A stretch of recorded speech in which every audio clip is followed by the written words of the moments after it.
Esaú eran mellizos y tuvieron problemas acerca de quién de los dos era el primogénito ya en el vientre materno.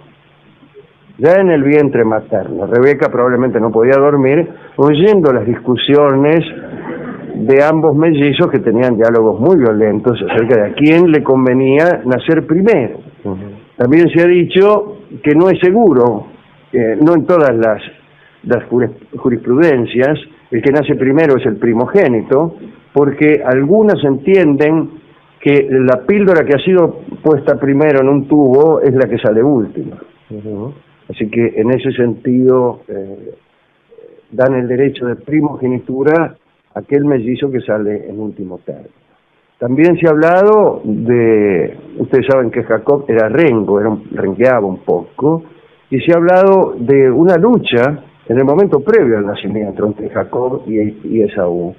Y ahí parece que Esaú lo tomó del pie a Jacob, que se aprestaba a nacer, y lo dejó un poco rengo para toda la vida. Más audaz todavía es la conjetura de Graves, que dice que como lo tomó por debajo de las plantas del pie, es decir, subplanta, y ahí viene la palabra subplantar, que fue lo que hizo Esaú para nacer primero. El caso que en aquella carrera que le habrá costado un verdadero dolor de cabeza, por no decir otra cosa, a Rebeca,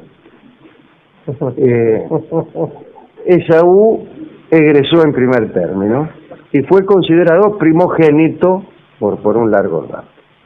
Pero un día, aprovechando el cansancio de su hermano y el hambre y la oportunidad, Jacob le cambió el derecho de primogenitura por un plato de lentejas. Y el otro agarró viaje en un momento. Vio cómo es el hambre. Y entonces, claro, imagínense, Esaú quedó un poco enojado. Esaú era colorado y peludo, y más grandote que Jacob. El caso es que Esaú quería vengarse por haber quedado como segundón, y Jacob estaba huyendo de su hermano para que no lo casara. Rebeca, la mamá, le dijo que rajara a la casa de su hermano, del hermano de ella, el hermano de Rebeca, que se llamaba Labán, que vivía en Padán Aram, y le dijo: mira, Jacob, permanece allí el tiempo suficiente hasta que a Esaú se le pase la bronca, vos sabés cómo es. Isaac, el papá de Jacob, estuvo de acuerdo con la huida y le indicó a Jacob que en Padán Aram buscara esposa entre las hijas de su tío. Con esas indicaciones y con miedo, Jacob abandonó a sus padres. Por esos días tenía 63 años, que era poquísimo para aquellas épocas. Cuando Esaú se enteró de la huida de Jacob, envió a su hijo Elifaz para que lo matara y lo despojara de todas sus pertenencias. Elifaz, que era un célebre arquero, se hizo acompañar por 10 hombres, parecía un equipo de fútbol. Claro, un arquero y 10 hombres. Discúlpenme. Se hizo acompañar por 10 hombres en la persecución y alcanzó a Jacob en Siquem. Jacob le rogó que tomara todas sus pertenencias y que le perdonara la vida. Elifaz hizo eso, perdonó la vida y tomó todas sus pertenencias. Dejó a su tío desnudo y se llevó el botín a su casa. Esta muestra de compasión enfureció a Esaú todavía más. Dice: ¿cómo, mataste ya al tío? No, dice, no lo he matado, pero le he quitado todas sus pertenencias y lo dejé desnudo. Y Esaú se enfureció. Cuando se te dice una cosa, tienes que hacer lo que te dice tu padre. Bueno, Jacob temió entonces que viniera una ulterior persecución por parte del propio Esaú, y se apartó entonces del camino de Siquem y se acercó al pueblo de Luz. Pero debido a la desnudez, Jacob no se atrevió a atravesar las puertas de la ciudad.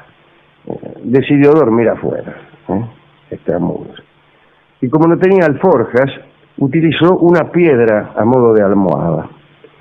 Según algunos escritos, esta piedra era prodigiosa y fue la que posibilitó la visión y el sueño que citaremos a continuación. Esa piedra en realidad eran 12 que estaban allí en tiempos en los que Adán había erigido un altar. Abraham también había pasado por allí. Cuando Jacob eligió una de estas piedras para apoyarse, las piedras gritaron al unísono, lo cual ya es un prodigio singular. Descansa tu cabeza sobre mí, gritaron las piedras, y se unieron milagrosamente. Semejante prodigio no le impidió a Jacob conciliar el sueño, como hubiera ocurrido con cualquiera de nosotros. Imagínense dormir sobre unas piedras que acaban de gritarnos. Y esa noche soñó con una escalera apoyada en tierra y en cuya cima tocaba los cielos. Atención, soñó con una escalera apoyada en tierra y cuya cima tocaba los cielos. Yo siempre me imaginé, no sé por qué, una escalera muy elemental.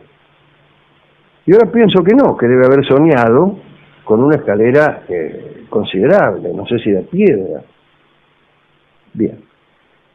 Jacob vio ángeles que subían y bajaban por ella, amontonados, saludándose, algunos preocupados, otros refulgiendo.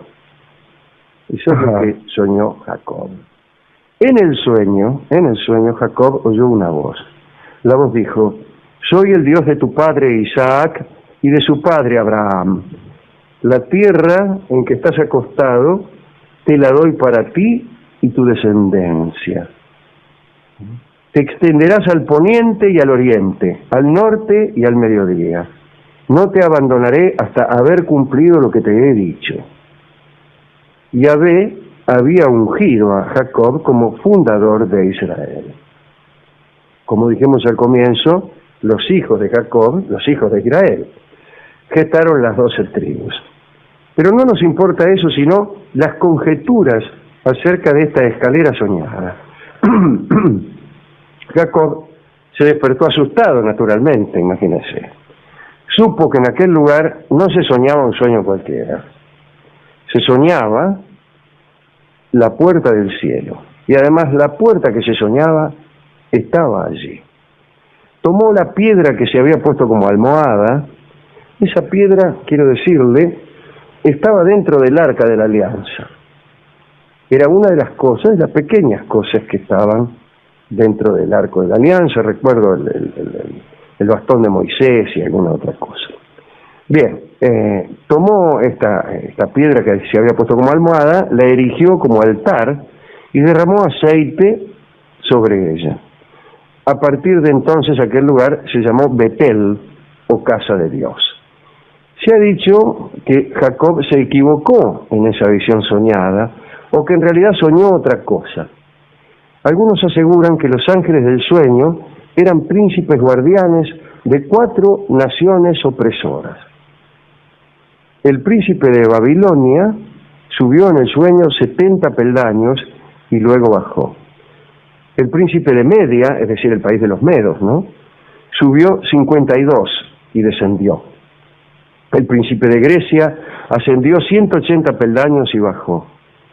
Pero el príncipe de Edom subió y subió hasta que Jacob lo perdió de vista.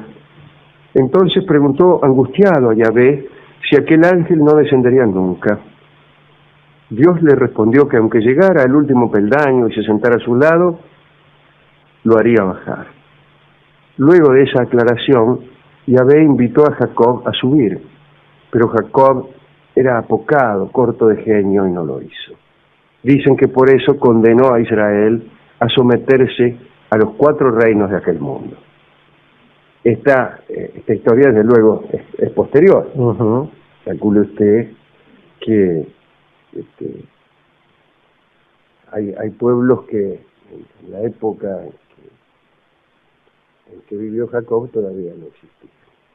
Cuenta Graves que los escalones por los que ascendían los ángeles representaban el número de años que sus naciones dominaron Israel, a saber, 70 años de destierro babilónico, desde la caída del primer templo en el 586 a.C., cuando Jacob ya era reinado hacía mucho. hasta la conclusión del segundo en 516. Después 52 años de dependencia de los medos, cuyo fin coincidió con el regreso de los desterrados que encabezó Esdras en el reinado de Ciro. Después 180 años de gobierno helenístico, desde la conquista de Palestina por Alejandro Magno hasta el restablecimiento de un reino judío por los macabeos. Ahora bien, la ascensión no interrumpida de Edom se refería probablemente al dominio de los romanos. Evidentemente el Midrash que cuenta el sueño de Jacob se escribió en tiempos de dominación romana. Últimos detalles. Dijimos hace un momento que Dios tenía resuelto impedir la llegada del príncipe de Edom hasta su lado, por más que subiera. En este caso, el ascenso prohibido es por escalera, pero otros dioses han prohibido que se les acercaran por otros métodos. Por ejemplo, recordemos a Belerofonte, en los mitos clásicos, que quiso subir montado en Pegaso, y fue tumbado. Y recordemos también al amigo Nimrod, que quiso ir hasta este mismo cielo, pero construyendo una torre, y también su destino fue desbarrancarse. En todo caso, lo que no hay son escaleras descendentes. Yo recuerdo otras, si me permiten ahora, otros caminos entre el cielo y el infierno, o a veces entre el cielo y la tierra, que es mejor, no entre el cielo y el infierno. El camino que existía en la Pampa, según los antiguos Het, camino por el cual el dios Chachao solía bajar a divertirse a la Pampa. Pero ese camino fue cortado por el mismo Chachao cuando su hermano Gualichu hizo unos muñequitos de barro y les dio vida soplándolos. Esos muñequitos somos nosotros. Asustados por aquella creación, que le pareció temible, el dios Chachao, que es un dios lejano, subió al cielo y con su facón cortó el camino que se extendía entre la Pampa y el cielo. También algunos indios tenían sogas que unían el cielo, los tobas, por ejemplo, con la tierra, pero en general esos intentos por construir nuevos caminos o los mismos caminos preexistentes fueron destruidos, y hoy no queda ninguna forma para llegar al cielo, ni volando sobre un caballo alado, ni subiendo por la escalera de Jacob, ni subiendo incluso por la del profeta, que también tuvo, pero el profeta subió. Y esperando que pague un tramposo para que haya arcoíris como pensaban los nórdicos. Exactamente. Cuando pagaba un tramposo se podía subir por el arcoíris. No es posible hoy en día subir al cielo, ya que, contrariamente a lo que la canción La Bamba señala, no se necesita una escalera grande y de otra chiquita. De todas las leyendas, la que menos me gusta es la de La Bamba. Es la menos creíble de todas. Es la menos creíble y la menos hermosa. ¿A quién dedicar este recuerdo del sueño de Jacob? Bueno, tres tipos dedicando, Alejandro, si usted me permite, ¿no? El primero es Robert Grace, porque alguien que se pone a pensar sobre la palabra suplantar y esto que ocurre ahí, como cuando piensa en el número de la bestia y trata de explicar el famoso 666, claro, ¿no? Entonces es un hombre que merece nuestro respeto y nuestra dedicatoria. Descubrió que era Nerón,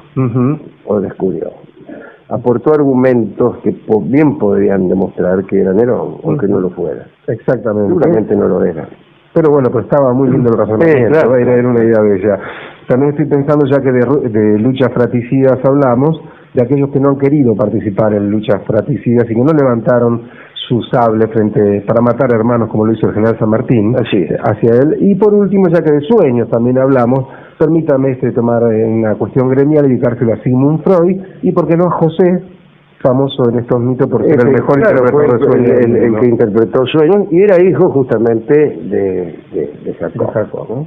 Era quizá el hijo preferido de Jacob y un poco odiado por el resto de los hermanos, que ya sabemos cómo lo trataron. Por empezar, lo tiraron a un pozo, etcétera. Bien, hablaremos algún día de los hijos de Jacob, y de las 12 tribus, y del viaje de José a Egipto, y cómo se convirtió en mancha oreja de Faraón. No digo del Faraón, sino digo de Faraón, como debe decirse en estos relatos, y le interpretó aquel sueño de vacas flacas, de vacas gordas, y de cosas por el estilo. Bueno, hemos resuelto escuchar a don Alfredo Zitarrosa en esta noche, en una milonga que se llama Los Hermanos, en evidente alusión a Jacob y a Esaú, los dos mellizos, los hijitos de Isaac, de que tan mal se llevaban. Y haciendo votos para que todos los hermanos encuentren territorios de concordancia. Adelante, don Alfredo.